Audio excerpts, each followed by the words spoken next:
Alexa, open curtains.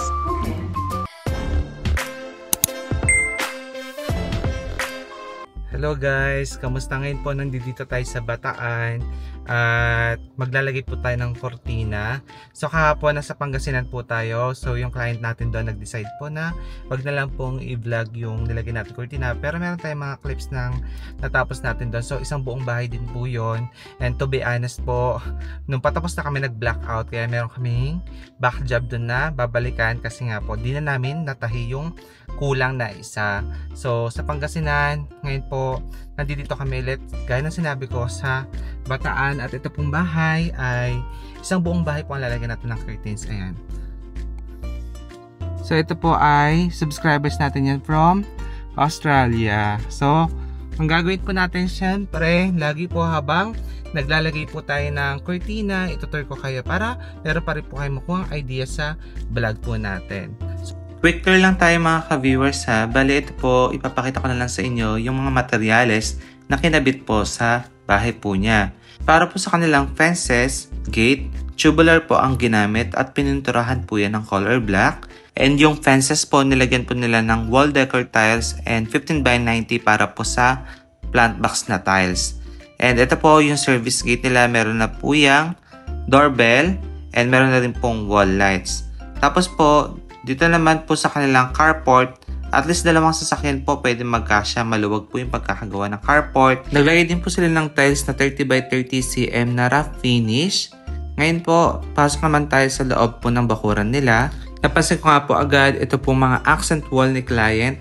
Ang galing po mag-mix and match po ng gumawa. Meron po naka-wall group na gray, WPC panel po na brown, and dito po sa tabing pintuan, meron pong 60x60 cm na tiles, meron pa pong wall decor tiles, yung pintuan may tiles din po. Halos lahat po ng tiles ginamit na pag-combine nila at hindi naman po masakit sa mata. And dito po again, meron din pong tiles sa flooring, 40x40 cm naman po yung ginamit dyan, matte finish. And dito naman po tayo sa carport nila. Again, kung type nyo po yung tiles, 30x30 cm po yung ginamit. And dito po meron pong another wall decor tiles sa 30x60. And yung ceiling naman po nito, naka PVC panel naman po. Tapos color oak po ang kinabit nila. Dito naman po tayo sa side ng bahay. Kung napansin nyo po yung bintana, meron pong framing or tinatawag na precast. And sa taas, meron pong canopy na may downlight na. And kung napansin nyo rin po, halos tiles po yung ginamit pang accent sa wall ng client. And dito naman po sa paligid ng bahay, naka-flooring po yan na tiles. Pinatiles na po ni client. And yung mga lalagyan po natin mamaya na mga bintana ng cortina, merong sliding door. And meron din po mga standard size gaya po nito.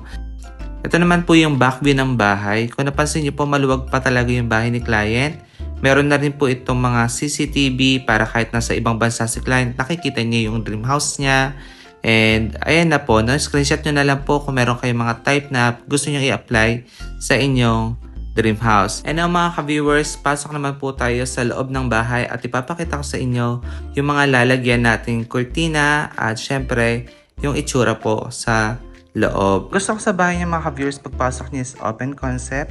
Ngayon, pakita ko lang po muna sa inyo yung kanilang living area na lalagyan natin ng cortina. Guys, pagpasok, ito yung back view ng main door. Ayan, tapos dito may mga switch and fluted panels. Ito na rin ceiling. Naka-fluted panels din yan. Ito po nakita nyo accent wall. Ito po ay tiles na 60x60 po. Pinagdikit-dikit. Pero ang galing po na pagkakadikit kasi mukha lang siyang as-one yung accent wall na tiles po dito. Tapos may modular cabinet na. And dito po maglalagay tayo ng cortina. Ayan, so nasa 232 inches ang height po na itong lalagyan natin cortina at long curtains yan. Dito po, meron silang ceiling na meron pong malaking lights. Ayan, tapos may PVC panel and mga lights na po sa gilid ng cob light. Ito fluted panels po. Tapos may bintana rin po dito tayong lalagyan ng cortina. Yung tiles po nila is 60x60 po ito na porcelain tiles po, no? Mamaya i-reveal ko po sa inyo yung magiging itsura ng cortina ikakabit natin dyan. From here naman po, Ayan, again, yung paglalagyan ng TV. Ito po yung dining nila. Ang maganda po sa bahay nito, napansin ko, mataas po yung pagkakasiling talaga. Kaya talagang gamit na lang ang kulang, lalabas na po yung ganda. Sa dining area po, ito yan. Tapos ito na po yung kanilang lights dyan. Tapos naka PVC panel din. Tapos mayroong mga pin lights, sliding door, tapos another accent wall. Na same sa TV na meron na pong painting. Ayan. After natin sa dining, ito naman po yung kitchen. Meron na rin pong mga modular cabinet yan. Ang ganda. Tapos ang ganda po ng kanyang countertop. Quartz. Yan. May kumikinang-kinang na effect. Ayun. Tapos may pendant light na single. Na gold. Maganda. Tapos ayan na po yung kanyang mga cabinet. Malalaki po ito sa personal. May black sink po siya dito na ginamit. Black coated sink. And 3 burner pa na stove and Beko po na rin shoot. Tapos yung backsplash po naka-quartz din po yan. Tapos meron pa pong ginamit na tiles na 30 by 60 patayo po kinabit. Tapos yung ceiling po niya, ito PVC panel, yung dito po fluted panels. Dito naman tayo guys sa kanilang bathroom. Ayan, naka 60 by 60 tiles na gray and 30 by 30 para sa flooring na matte finish yan. And the sink. So ito lalagyan pa na shower partition soon. Gusto ko yung tiles na ginamit nila oh. Yung mga gantong tiles, low maintenance talaga sila sa loob ng bathroom pag ginamit po ninyo. Ayan. Ito naman ay bedroom number 1. Pasok tayo. Ito guys, nakikita nyo ano to? Molded door. Ito yung bedroom number 1. Meron siyang WPC panel para sa ceiling and sa accent wall. Ayan na rin design ng ceiling niya. May cove light. May dalawang bintana. And ito 15 by 120 po yung tiles na ginamit dito. Wood look. Then dito meron siyang TV rack. Tapos naka-accent wall din na 60 by 60 na tiles with WPC panel. Ayan. Tapos dito merong walk-in closet. Ito. Ayan. Ang ganda ng walk-in closet nila. No? Naka-modular cabinet po yan. Ayan. Tapos, meron tong bathroom. Ay, ang ganda naman. Bongga naman ang master's bathroom nila, oh. Ilaw pa lang. Try natin. Ayan. Oh, di ba? May cove light. Tapos, naka-tiles na 60 by 60. Naka-30 by 60 na accent wall na tiles. 60 by 60 na matte finish na tiles. Ayan. Then, dito po, merong fluted panel sa side.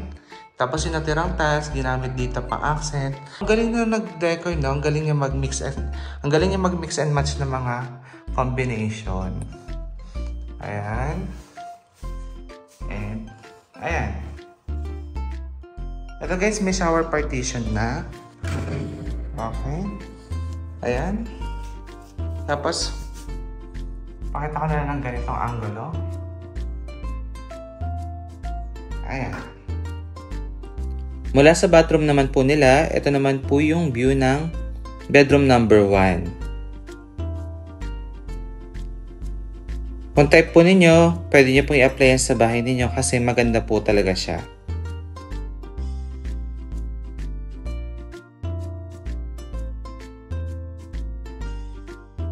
Ngayon po, continue natin yung vlog dito sa Bataan kasi tapos na po yung project natin dito.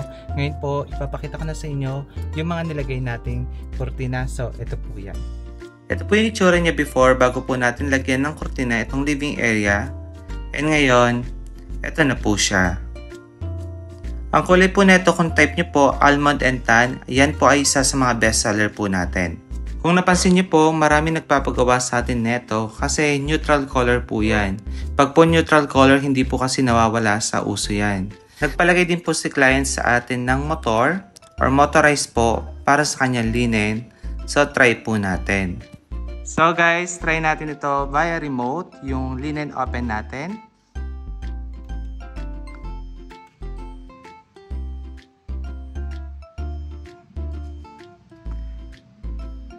Tapos guys, via remote, pwede rin yan i-close. Pero ngayon, voice command naman yung gagawin natin. Alexa, close curtains. Okay. Di ba mga ka-viewers, very responsive po si Alexa. Alexa, open curtains. Okay.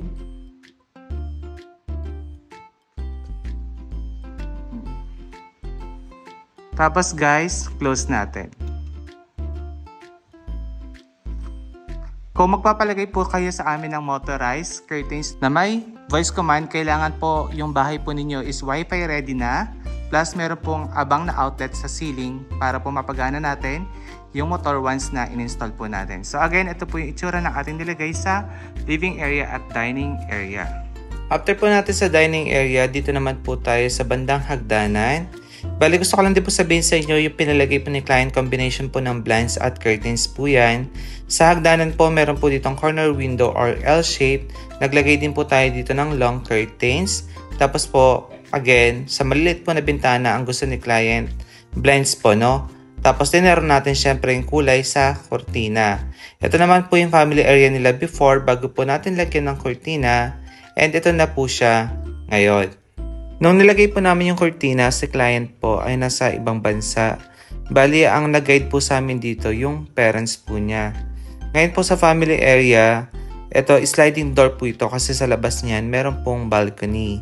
Kaya naglagay din tayo ng curtains, tapos yung maliit po, blinds naman po yung pinalagay ni client. Kaya po na sinabi ko, pwede naman pong mag-match yung blinds at curtains basta po kung ano magiging pasok sa budget po ninyo. And sa mga kwarto po, since malilit lang po ang mga bintana, ang gusto po ni client is i-blinds na lang at iisa na lang daw po yung mga kulay. Ito po si bedroom number 2 or si pink room. Dalawang bintana po ang nilagyan natin ng blinds dito. Next po natin si blue room. Isang blinds naman po ang ating nilagay dito. And lastly, para sa pang-apat na kwarto or si yellow room, dalawang blinds po ang ating nilagay. And ayun po mga ka-viewers ang naging project natin sa Bataan. Ngayon po ay paalis na naman ako kasi meron po tayong ongoing installation dito sa Pampanga. Bali, dalawang bahay po ilalagay natin. Yung isa po nagpadagdag, yung isa naman po tatlong bintana po ilalagay natin. Tapos po sa mga nakakapanood po ng vlog, baka nagtataka sila ba't si Billy lagi na lang almond and tan ang nilalagay. Kasi po si almond and tan is neutral color.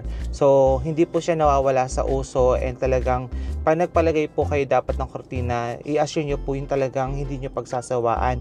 Although marami po kaming kulay, talaga pong kung rainbow color, madami po. Pero talagang madalas po ng kliyente natin, neutral color po yung pinipili nila. Tapos po mga ka-viewers, regarding naman po sa nagtanong sa amin, bakit sino si Roville, Curtains and Blinds?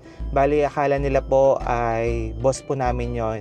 Si Roville Curtains and Blinds po, sa amin po yon. Bali, pinagsama po yun na pangalan ng Rodel, yung partner ko po. Tapos Billy, ginawa po namin Billy kay Roville Curtains and Blinds po siya. No? So ngayon mga ka-viewers, hindi ko na rin po papahabain pa. Kung nagustuhan nyo po yung gawa namin cortina at plan nyo rin po magpalagay sa amin, mag-inquire lang po kayo again sa aking Facebook, Billy Toledo Vlog, para mapag-usapan po natin kung paano po natin pagagandahin ang dream house po ninyo. Again, maraming salamat po ulit sa panonood ng vlog ko. Kahit hindi po kayo magpalagay man po kayo, wala pong magbabago, no?